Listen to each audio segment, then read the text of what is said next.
po ay magpaplantsa. Tutuloy po natin yung ating plantsahin. Kasi kaganina po, iniwan po muna namin kasi may pinuntahan po kami ni Tita Amy. Kaya ngayon po ituloy na po natin. Ayan po.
Dinuguan, sarap yun. Puto, dinuguan.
Yung cabinet nila Grace na iniwan, mukhang pwede pa.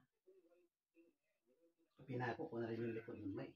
Kahit na pinako mo, halimbawa pinako mo nga, pwede natin na idikit ng ano eh, ng tape. Natin. Pati idikit natin ng tape para kumapit lang ang gusto. Parang pwede pa eh. Kasi parang kapal pa. Ibig sabihin, hindi pa masyadong bulok. Yung ano, yan, mukhang pwede pa rin yan. Huwag na ito masyadong malaki kasi ito. Sakot niya ng yan, pwede pa eh. Nilagyan ko na ito ng balandong sa likod. Hindi lang natin maiayos ng maayos. Pero para kayo, sabi ko, pwede pa yan. Pag walang almaryo, tag-isa tayo, yun ang akin. O ito ang akin na rin ang gusto mo. Bahala ka. Ano na marandagin natin? Pero maliliit lang ang ating almaryo. Sobrang laki. Na tayo mapaglagyan.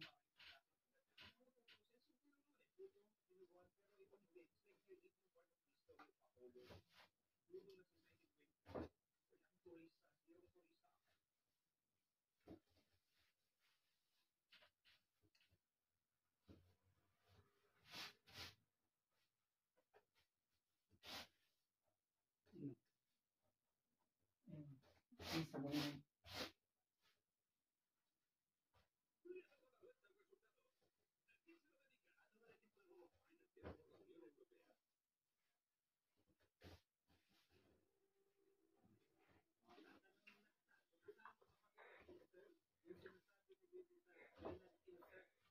nagbibintang na si Martin tsaka si Coach. Ibig sabihin kasama ka, hindi lang silang dalawa, tatlo kayo. Ito ang wow trending. Matapos na maglabasan ang mga mamahaling gamit ni Marikina Second District Representative Stella Kimbo na noong June 16, 2014, kinasuhan pala ng korupsyon ang asawa niyang si Romero Kimbo ng former executive ng Pag-ibig. Sa taong 2018 naman, Kasi pinakita ang maraming salary ng binabati ko si asawa niyang Kimbo. meron lamang Kaya ngayon 12.1 siya naman ang million na net binabati ko. worth. Hindi pa congresswoman noon si Madam Chair Your Honor Stella Kimbo, professor pa siya ng UP, pero noong naging congresswoman na si Madam Chair Your Honor Stella Kimbo, dito na biglang nag-boom ang pera ni Madam Chair Your Honor, katas ng kupit. Ayon pa sa mga netizen, kung si Senador Cynthia Villar nga na kilalang bilyonaryo ay simple lang ang bag na gamit, nagkakahalaga lang ito ng 19,000 pesos. Hindi mga pag ang koleksyon kasi ni Madam Cynthia o hindi mga lupa. Inisa-isa na mga netizen ang mga mamahaling gamit ni Madam Chair Your Honor Stella Kimbo. Tatlong Hermes na bag na merong 1.5 million pesos na halaga. Meron ding isa na 4.5 million pesos. Patik pilit na relo na 3 million ang halaga at Rolex na 1.5 million pesos. Ang ba na ito na customization na 4 to 5 million ang halaga. Cartier watch 500k. Paneria, merong 600k. At ang asawa niyang si Romero, merong green na Rolex na 1 million ang halaga. Grabe, ang mamahal na mga gamit. Dito nga ay nagbigay ng komento si Madam Malotikia na 300 million ay para lang sa ayuda. At ang masaklap pa, tatakbo itong mayor sa taong 2025 sa Marikina. Siguradong mananalo ito dahil talamak ang vote buying sa mayor sa Pilipinas. Kahit pa 10,000 kada ulo ay kaya ni Madam Chair Your Honor yan dahil basic lang yan para sa kanya. Komento pa nga ng mga netizen, nakakasabi nila na Inday Lustay daw, pero ito pala yung Inday Garutay. Naglulustay, Ito, tuyo ang company gaba, ng hindi Duterte. magsaba. Vlog Pati yan. nga si Senyora ay napakomment din. Kasi nga Sabi niya binabati ay ko ang si patunay na may pera nga sa si pagti-teacher. Sen Stella, pray for us. Ang galing ni Si Tapi Sara. kumilatis kung sino sa House of Representatives ang pwede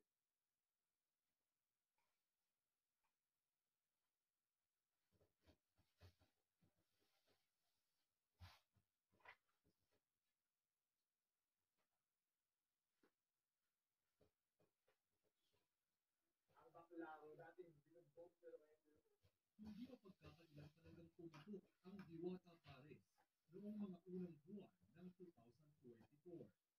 Pero ngayong halos patapos na ang taon, kumusta na kaya si Diwata? Bago naging Pares Overload Queen si Deo Balbuena, na mas kilala ngayon bilang Diwata, dumaan siya sa napakaraming pagsubok. Sinulit niya ang iba't ibang trabaho para makatulong sa pamilya. Naging service crew, call center agent, construction worker, pumasok na rin ang pangangalakal, at nag-sideline din siya ng pagtitinda ng kape, sigarilyo, at mga candy. Hanggang sa noong 2020, dahil sa hirap ng buhay, naisip ni Deo na magtinda ng pares. Nagsimula siya sa isang maliit na kariton sa kalye ng Pasay, kung saan binuhos niya ang lahat ng natitira niyang ipon para makapagsimula. Bawat araw, gising siya ng maaga para magluto at maghanda ng mga sangkap. Sabay bitbit ang kanyang kariton sa kalsada para magtinda. Simple lang ang pangarap niya, ang kumita ng sapat para maitawid ang pang-araw-araw na gastusin. Mula sa iisang munting branch sa Pasay, lumago ang Diwata Pares at nagkaroon pa ng isa sa Quezon City at isa pa sa Paranaque. Tila hindi pa ng hangin ng swerte si Diwata at halos triple ang laki ng kita mula nang maging viral sensation siya sa social media. Ang biglaang pag-usbong niya ay hindi rin talaga matatawaran, lalo na't maraming kilalang personalidad ang tumulong. Tulad ni Rosmar na nag-donate ng 1,000,000, si Vice Ganda na nagbigay ng mga upuan, lamesa at tent, at si Tony Gonzaga na nagbigay ng delivery van. Talaga namang Delivery van? Van ang binigay ni Tony Gonzaga? si Diwata ng magagandang Van ang binigay? at Ano naman yung van? mula sa iba't Pag-deliver ibang na. tao. Ang kaso, marami rin ang nagalit sa kanya. Sa kanya naman na Piling-miling. Hindi naman masarap ang pares niya. Madumi at naging mapagmataas daw si Diwata. Oh. Ilan sa mga video na kumakalat sa internet ang nagsasabing nagtataray daw si Diwata. Ibang Tataray. nagtataray sa kanya. At akala mo raw ay isang sikat na artista kung umasta.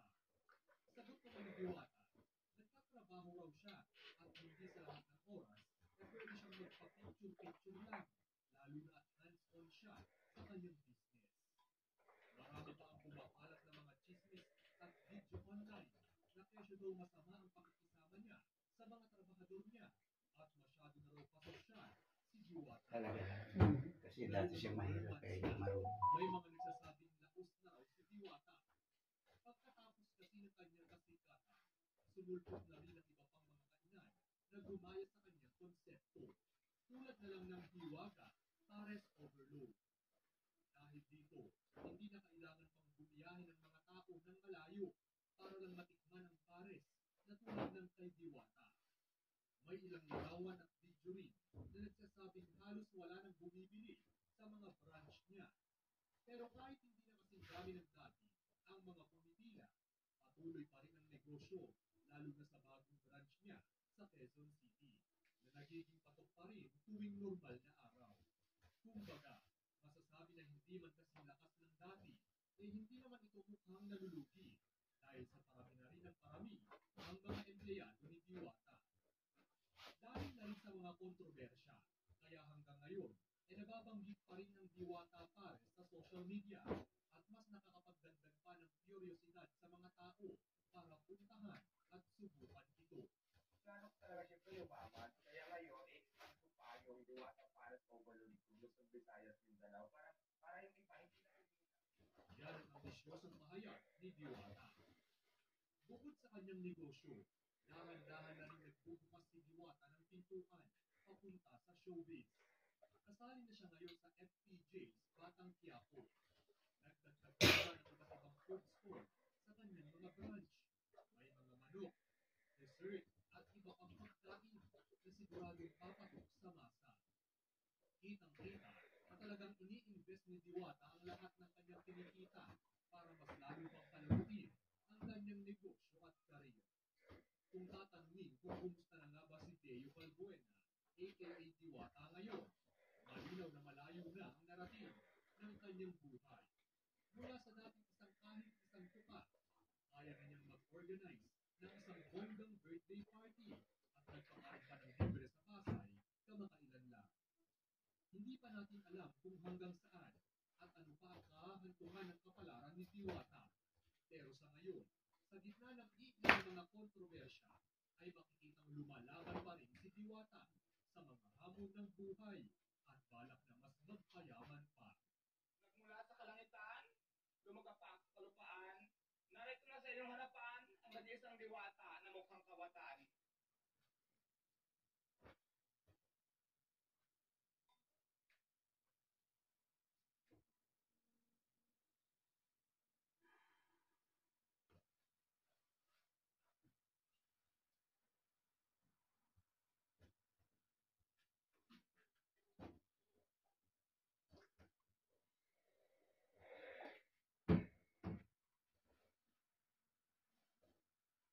Compra una bolsa de M&M's y participa para ganar un viaje más benéfico en Disneyland Paris para ti y tu equipo.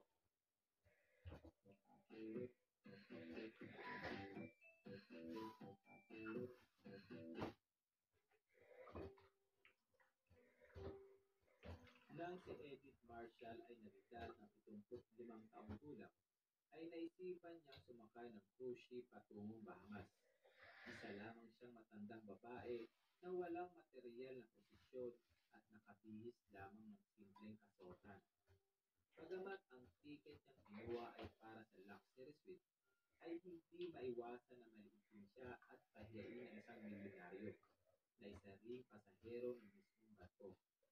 Pero nang sabihin niya kung bakit siya naroroon at kung sino ang kanyang anak, ay natahimik na lang ang lahat at hindi na nakapagsalita pa. Si Mrs. Marshall ay hindi pa nakakasakay ng barko kailanman, kahit pa siya ay naninirahan sa Florida na kilala sa mga magaganda nitong beaches. Ilang taon na nga rin siyang hindi nakakapasyal sa dalampasigan para masdan ang ganda ng dagat. Dahil na rin sa pagbaba ng ekonomiya at pagkaretiro niya bunga ng katandaan, ay naging problemado na ang buhay para kay Mrs. Marshall. Isang rason para mawalan na rin siya ng pagkakataon na magsaya. Hindi pa rin siya nagmimiti sa pagbabayad ng taxes habang pinapanatili ang kaayusan ng kanyang bahay na halos umuubos sa kanyang nakukuhang pera. Ay, ano lang yung doktor Magsi-75 na na may siya ng problema araw siya. ngayon Na magagaw yung mga paa niya, no? cruise ship patungong Bahamas. Hindi lamang ito isang ordinaryong cruise gaya ng normal. Siguro alam niya, hindi lang niya sinasabi. Hindi lang niya sinasabi. Wala nga daw makita. Ang dami nang ginawa sa kanya. Wala makita pa. Ano ba dito? Yan. Ang dami daw niyang inano. At isang matandang babae. Ang daming analysis na ginawa sa kanya. Hindi makita yung sakit niya.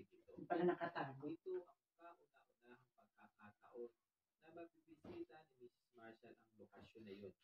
Hindi na lang siya makahinga dahil naiipit na ng bukol yung ano niya. Kaya nasasagip din siya sa pwede niya makita at labi siyang naging determinado. Nang araw na yun ay ganap nang nakarating ang matanda sa port ng Miami. Naguguluhan pa sa kung ano ang dapat niyang gagawin. Nagpalingon-lingon naman siya para maghanap ng mga empleyado na pwede mag-a-assist sa kanya.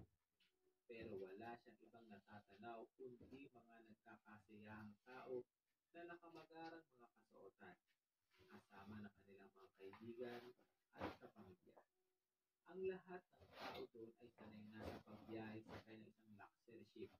Sadyang naiiba lamang si Mrs. Marshall sa kanila na nag-iisa lamang at walang kasama. Hanggang ano na lang ako sa Pilipino, 28. Ang kabahan sa Ah, kabila bakit? ng saya Liipat ng na siya doon sa naranasan. nanay niya. Kasi yung nanay niya hindi na makalakad. Napag-desisyon na nila magkapatid na siya ang mag-aalaga kasi wala naman siyang asawa. Kasi yung mga anak niya nasa Amerika.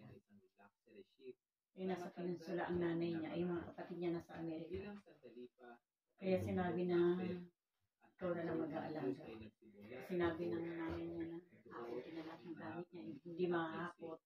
Iiwan muna sa tiyahin niya dito sa Santa Cruz. Kaya iwan niya na yung piso. Tapos sabi ko sa inyo, baka pwede kong saluhin yung piso mo. Sabi niya, oo, ay may pero 100. Alam ko ba 900? 950 dati. Dati yung piso niya. Ngayon, nakapagpaalam na siya, gagawin na 300, 1,300. Meron siyang kaibigan na gustong kunin din para saluhin. Eh kaso, nakapagpaalam na siya, itinaas na may-ari. Bago magdaan sa isang metal detector. Nagulat naman si Mrs. Marshall nang tumulog ang alarm sa kanya na umagaw sa atensyon ng iba pang naroroon. Labis siyang nagsinaya lalo na nang sinabihan siya ng guard Masyadong tumaas, eh. niya para may scan siyang muli. Doon, habang nakikita ng iba, ay sinusuri ng guard ang katawan ng babae para malaman kung may illegal ba itong bagay na dinadala. Isang babae naman doon ang bigla na lang nagsalita. Pag hinalaan talaga yung matanda, no? Nadiskubre na naman din ng guard kung bakit nag-activate ang alarm niya sa matanda. Dahil nagtatago pala ito ng mga susi sa kanyang stocking. Nakasanayan na ito ni Mrs. Marshall sa tuwing lalabas siya ng bahay. Mamimili sa palengke, pupunta sa ibang lugar, ay dinadala niya talaga ang kanyang mga susi. Kadalasan sa kanyang medyas. Nang tanggalin naman ng matanda ang kanyang lumang sapatos at medyas para mailabas ang mga susi, ay hindi na napigilan ng ilan sa pila ang magtawanan. Wala namang magawa ang matanda noon kundi ang mapayuko na lamang sa kahihiyan at hindi na umimik pa. Ngayon lang siya na insulto ng ganun sa tanang kanyang bahay. Susi lang naman yun, kaya ano ba magiging problema? Ayaw niya sa kanyang sarili. Nagawa din namang mapadako sa may counter kung saan iti-check ang kanyang ticket. Sinuri naman ito ng inspector. Gayon din ang dokumento nitong dinadala. Kayo po ba talaga si Edith Marshall? Seryosong pagtatanong ng inspector. Tumugon naman din si Mrs. Marshall ng oo. Sabay labas ang kanyang ID bilang patunay. Ganun pa man ay hindi pa rin naging sapat ito sa inspector. Kaya ipinatawag niya ang kanilang manager. Sinuri naman din ng manager ang ticket at maging siya ay nagtataka rin kung paano nito nagawang makapag-avail ng isang luxury suite. Napapailing na lamang ang matanda sa kanyang nararanasan. Nakaka-istorbo na rin siya sa ilang pang tao na pumipila sa may counter. Hindi malaman ni Mrs. Marshall kung ano ba ang naging problema ng mga taong yun sa kanya. Ilang sandali pa ay nagsalita na rin ang manager. Ayos na po, pwede na kayong mag-board. Pero sa maling linya po kayo para lamang po ito sa executive passengers. Doon po yung pila sa mga premium passengers. Ang babae sa kanyang likuran ay nagulat naman sa kanyang nadinig. Paano mangyayari na isang matandang gaya niya ay magkakaroon ng pera para sa isang premium suite? May mali ata dito. Tingnan nyo nga yung sapatos niya. Na-insulto naman si Mrs. Marshall sa sinabi ng babae yun. Pero siya na rin ang humingi ng paumanhin sa manager. Sabay tungo na sa kabilang linya kung saan ang nakapila ay mayayamang mga tao na nakamamahaling kasuotan. Ipinakita ng matanda doon ang kanyang ticket at hinayaan na siya makapag-board. Naiilang man sa pagtitinginan ng mga tao sa kanya ay hindi na lamang niya ito pinapansin. Ang iilan naman doon ay tila binabaliwala na lamang siya na parang hindi nila siya nakikita. Ngayon lamang nakapasok si Mrs. Marshall sa ganung kaganda at malawak na sasakyang pandagat. Maya-maya pa, nang hindi na malaman ang kanyang pupuntahan, ay lumapit na siya sa isang tona na naka-uniform sa hallway para tanungin kung saan makikita ang kanilang upscale suites. Dahil naman sa ayos na matanda, ay inisip ng crew na baka normal na pasahero lamang ito na nais magtanong. Madam, nandito po sa loob ang aming luxury suites, pero available lamang po ito para sa mga VIP travelers. Matapos sagutin ang matanda, ay itinalo na ng crew ang kanyang atensyon sa isang tila mayamang lalaki na lumapit. Mukhang alam ng mga pasahero doon ang kanilang mga ginawa at dapat puntahan. Tanging si Mrs. Marshall lamang ata ang baguhan sa pagsakay ng isang cruise.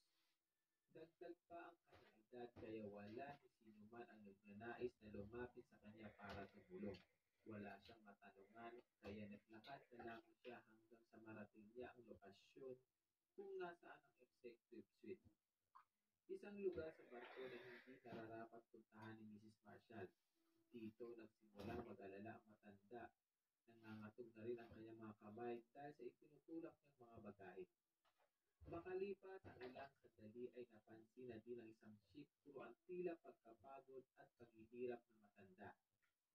May galang nitong sinabi kay Mrs. Marshall na siya na lamang ang magdadala ng kanyang mga bagahe. Hindi ko alam kung saan ako dapat na pupunta. Napakalaki naman ang barko na ito.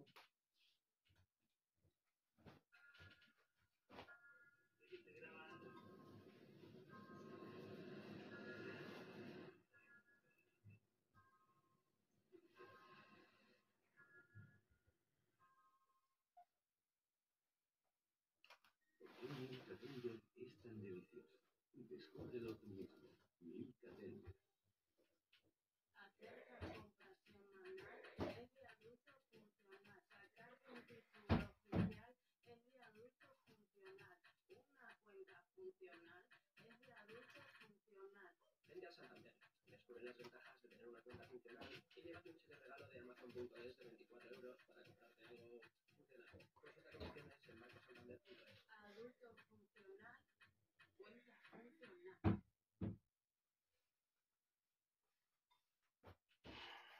Las bacterias forman plagas en tu boca y a lo largo de tus encías. Combátela con el nuevo total antiplaga extreme. Su tecnología avanzada de espuma de precisión disuelve. Hindi ko alam kung saan ako dapat na pumunta. Napakalaki naman ang barko na ito. Para malaman, ay agad namang hiningi ng crew ang ticket ng matanda para tignan. At nagulat nga siya at hindi inaasahang malaman na ito ay para sa isang premium suite. Hindi na naman din inaksaya ng crew ang kanyang oras sa paghuhusga sa matanda. Sa halip, ay dinala na nito ang bagahe at inihatid na ang matanda sa kanyang nararapat na kwarto. Dito na tila nabunutan ng tinig sa dibdib ang hirap na matanda mula sa Florida. Sa wakas ay makakapagpahinga na rin siya sa kanyang cabin. Sa mga oras na iyon ay tila maayos ang lahat para sa kanya. Nagtungo sila sa isang area kung saan naroroon ang iba pang mayayamang mga travelers. Madam, ayon po sa ticket nyo ay dito kayo nararapat. Pwede nyo na pong tunguhin ang linya na ito. May ngiting wika ng crew. Sabay baba na rin ng mga bagaheng kanyang dinala. Kinakailangan na rin kasing mamaalam ng crew na yun na nagbitaw na lamang ng pangako na babalik siya kung sakali magkaroon pa ito ng problema. May kinakailangan lang siya umanong gawin na iba pang bagay ng mga oras na Yung yun. isang manta Pero doon ang akin naging yun. problema naman ng mga sandaling yun Kala ko kasi doon ko ay lahat ang nilalagay. pagharang ng pagkain sa sahig na umaaraw sa daanan ng mga tao, kabilang na nga dito ang isang milyonarong lalaki na agad nagsalita. Kaya nga ako nagbayad ng malaking halaga para makapag-relax sa magarang lugar na ito. Tapos ay may haharangan lang ako ng ganyang klase mga bagahe. Pwede ba ma'am? Baka pwede pumunta na kayo sa cabin nyo at hayaan nyo na kami dito. Nangatwira naman si Mrs. Marshall na ang kanyang ticket ay para sa lugar na iyon. Natawa naman ang milyonaryong lalaki at sinabing napaka-imposible naman ng bagay na iyon. Dito ipinaranyang muli ng matanda ang Pamili sa'yo kanyang to, ticket bilang Hindi katibayan ko alam. na totoo ang kanyang Yung sinasabi. labo ko siguro yun. Bakit naman hahayaan ng isang luxury ship na gaya nito ang pagpapasok ng isang gaya mo? Bumababa na ata ang Siguro kanilang nagkamali na naman sila ng pasok sa labis mga na bago niya. nagulat si Mrs. Marshall sa kanyang narinig. Ito Wala sa'yo siya to. masabi at napaluhan na lamang. Hindi niya mawarin kung bakit ang lalaki na iyon maging ang iba ay tila naiirita sa kanya. May iba din naman doon na nadidismaya sa lalaki dahil hindi naman tama o ano ang magsalita ng gano'n sa isang matanda at naiilan din namang sumasang-ayon sa lalaki dahil sila man ay hindi komportable na makatabi sa taong hindi nila kaanta sa buhay. Nakakapagtaka naman talaga na magkaroon ng ganong pasahero sa isang first class na cruise ship. Nakuha ba niya ang ticket sa isang charity o isang giveaway? O baka naman napalalunan niya lamang ito sa isang raffle? Tanong ng mga tao na naroon. Ang nakakaawang matanda naman ay wala nang magawa, kundi ang magtakip ng kanyang mukha at lumuha. Dito na nagsalita ang isang babae na nakasaksi sa bawat nangyari. Bakit ba? Wala bang karapatan kong si Lola na sumakay sa barkong ito kasama natin? Ang mahalaga ay may ticket siya. Hindi pa kayo nahihiya sa inuugali niyo laban sa isang matanda? Wala pa kayo mga ina? Nang sabihin ng babae yun ay iba't iba ang naging reaksyon ng mga mayayamang naroroon sa puntong nauwi na rin sila sa pagtatalo. Kung ano ba talaga ang tama, hindi na rin ito nakayanan pa ng matanda dahil alam niya na siya ang pinag-uugatan ng gulo. Kaya iniwan na nito ang kanyang mga bagay sa gilid at lumayo na lamang sa eksena. Hindi na rin inaasahan na mararating pa niya ang kanyang kwarto. Ilang sandali pa ay dumating na rin ang lalaking crew na tumulong kay Mrs. Marshall kanina. Agad na nitong pinatahimik ang lahat. Sabay akay na sa matanda para paupuin sa isang armchair at makapagpahinga muna. Hindi sinasadya na malaglag ang dala nitong larawan sa sahig. Ang crew na rin mismo ang dumambot nito para sa matanda at nakita nga niya sa larawan na iyon ang isang batang lalaki bago ito maibalik. Madam, malamang na napakahalaga ng larawan na iyon sa inyo. Si Mrs. Marshall naman ay napahimas na lamang sa larawan. Dahilan para mapangiti siya sa kabila ng kanyang mga pinagdaanan. Yan ang aking anak. Siya ang kapitan ng malaki at magarang barkong ito. Siya ang namumuno sa sasakyan ito ngayon. Nang madinig ito ng lahat ay tila nakahimik sila at nabigla. Hindi nila mawari na sa kabila ng simpleng ayos sa matanda ay ina pala ito ng pinaka-importanteng tao sa barko na kanilang sinasakyan. Dito na ipinahayag ng matanda ang kanyang istorya habang hinahawakan ang larawan ng kanyang anak. Si Mrs. Marshall ay nagmula umano sa isang ordinaryong pamilya sa timog bahagi ng kanilang bansa. Ang kanyang magulang ay nagmamay-ari ng maliit na rancho na siyang nagbibigay ng kanilang ikinabubuhay at pangangailangan sa araw-araw.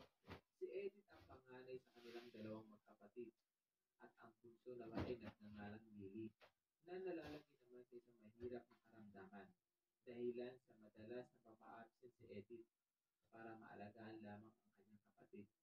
Ilang buwan matapos ang Pearl Harbor attack, ang ama ni Edith ay napagdesisyon ng makibahagi sa military. Doon, matapos makipagpakbakan sa mga Hapon, ay pinadala naman siya sa isang war front sa France, kung saan hindi na nga siya nakabalik pa kailanman. Ang tanging alaala na lamang ni Edith sa kanyang ama ay ang gold pendant na ibinigay nito. Nangako kay Edith ang kanyang ama noon bago umalis na kailangang suot niya umano ang kwintas sa kanyang pagbabalik bilang isang bayani. Pero nagbalik ang kanyang ama sa loob na ng isang kabaong na nababalutan ng watawat na hindi na maibabalik pa ni Edith ang pendant niyo sa kanyang ama. Matapos ang trahedyang iyon, ang kanilang pamilya ay hindi na bumalik pa sa dati.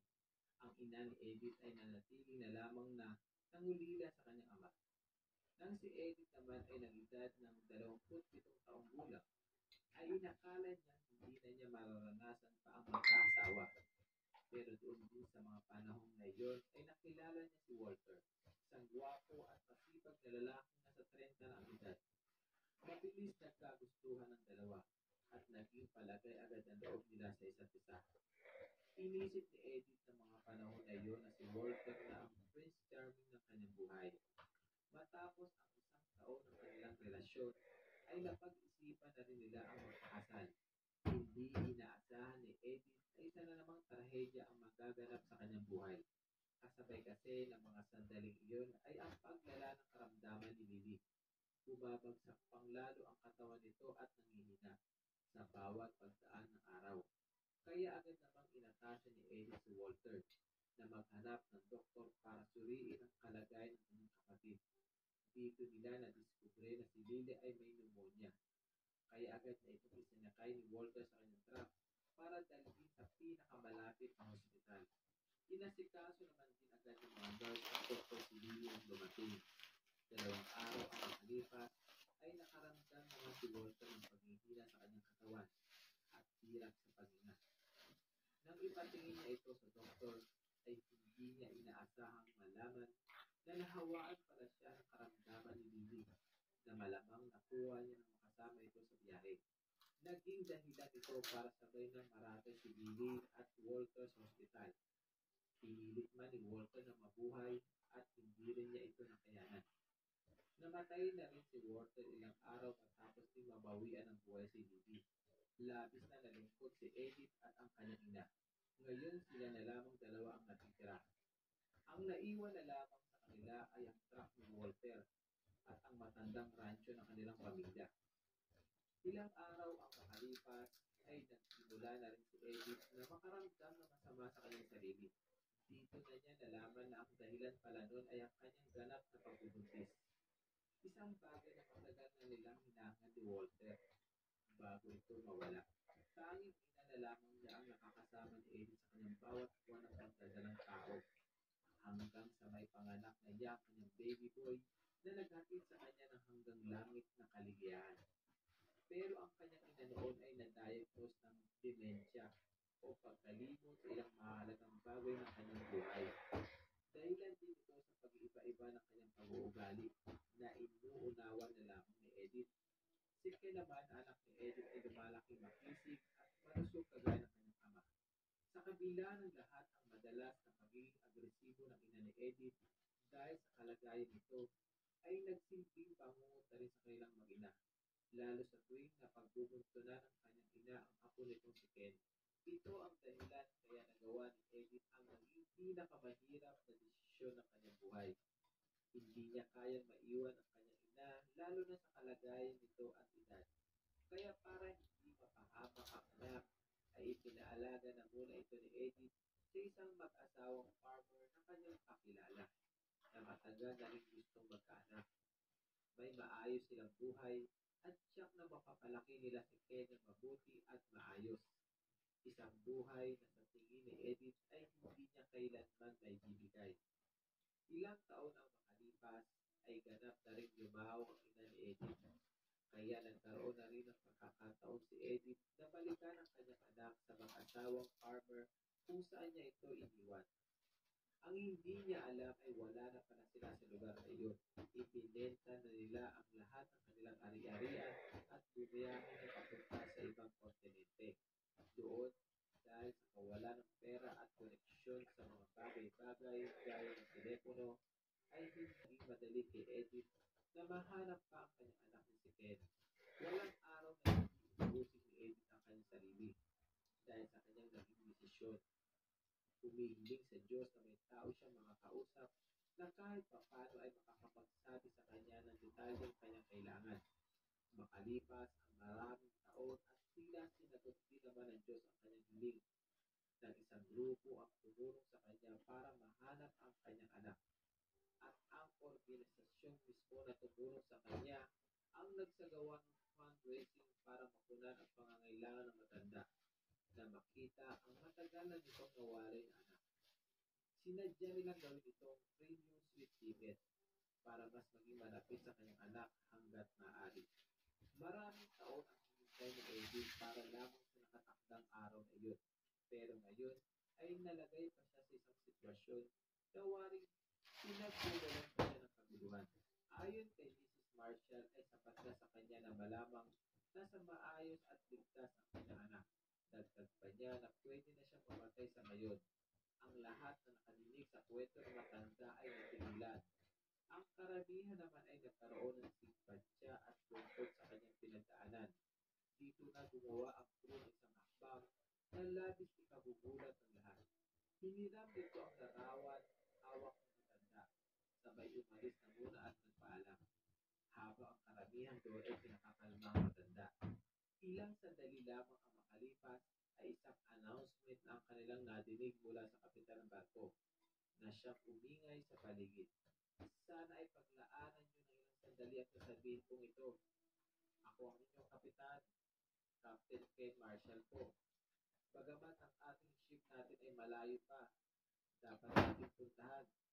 Ay umaasa na ang ilang araw niyong pananatili sa barkong ito ay magpabago ng inyong mga buhay. Tandaan na hindi tayo bumabiyahe sa patag na daan kung saan nandiyan ang malalakas na alon at pagpagyo na maaaring maging malapit sa atin. Kaya kinakailangan talaga na maging balance sa ganitong pagkakataon na hindi naman sa lahat ng pagkakataon masaya tayo palagi. May punto sa buhay natin na malungkot at hindi maganda. Pero lahat ng iyon ay parte lamang ng ating buhay. Kung hindi tayo magkakamali ay hindi natin mararanasan ang saya ng pagpapatawad. At kung kaya natin magpatawad, ay walang dahilan para magtarik tayo ng galit sa kahit sinuman. At bilang panghuli, ay sasabihin kong ito sa inyo bilang kapitan ng barkong ito, ang aking ina ay nasa barkong ito ngayon. Matagal na panahon ko rin hindi nasabi ito sa kanya at hindi ko napapalampasin ang pagkakataong itong gawin yun. Ma, hindi ako galit sa inyo, ano pa man. Matagal ko na po kayo napatawad.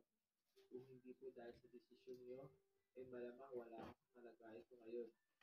At kahit matagal mo ganito, hindi nadinig sa akin, ma, mahal na mahal kita. Matapos ang mensahe iyon ay marami sa mga pasahero ang naiyak. Ang karamihan ay napalakpak pa sa labis ng kasiyahan na lumigalig sa buong paligid ng malawak na barko. Si Mrs. Marshall ay naluwa ng sobra. Maya-maya pa, habang umiiyak at nagpapalakpak na lahat, ay isang lalaki na naka-ship suit ang bumaba sa labi para humarap sa matanda. Dito na nasilayan at muling nayakap ni Mrs. Marshall ang kanyang anak. Sa loob ng 45 taon, may higpit na tiyakapan ang mag-ina. At dito inabot ni Edith sa kanyang anak ang pendant na iniwan sa kanya ng lolo nito bago ito mamatay sa isang digmaan.